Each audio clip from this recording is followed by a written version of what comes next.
So let's talk about conjugates. Do you remember what a conjugate is? A conjugate is a pair of binomials. So a binomial is two terms where the numbers are the same, but the sign is the opposite.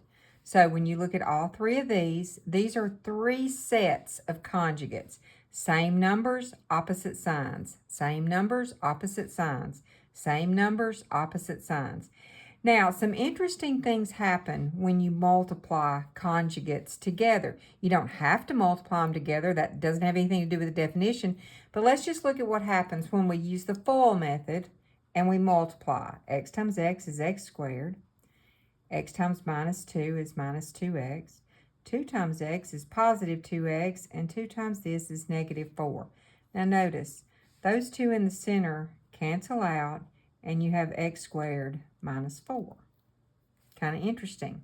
You have, if you compare these to your original, this is the square of this number. This is the square of this number, and there's a minus in between.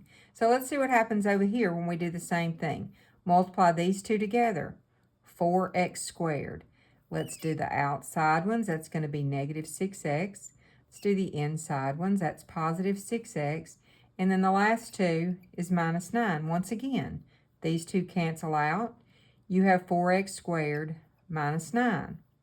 This is also the square of the first term in each pair, and this is the square of the last term in each pair, and you have a minus sign. Now, this is where it gets really interesting. In these, we have a square root. So let's see what happens. X times x is x squared. And x times minus 5x is going to be negative x square root of 5. And then square root of 5 times x is going to be positive x square root of 5. Now, square root of 5 times square root of 5, it's going to be negative. And what is that? Well, when you multiply a square root times itself, you would get square root of 25, which just is 5, right? Once again, this negative x square root of 5 goes to 0 with the positive x square root of 5.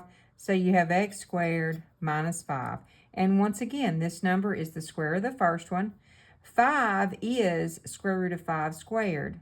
And you have a minus sign. So just an interesting set of coincidences about conjugates, and this is a technique that you use to solve other problems. So you will be seeing this later.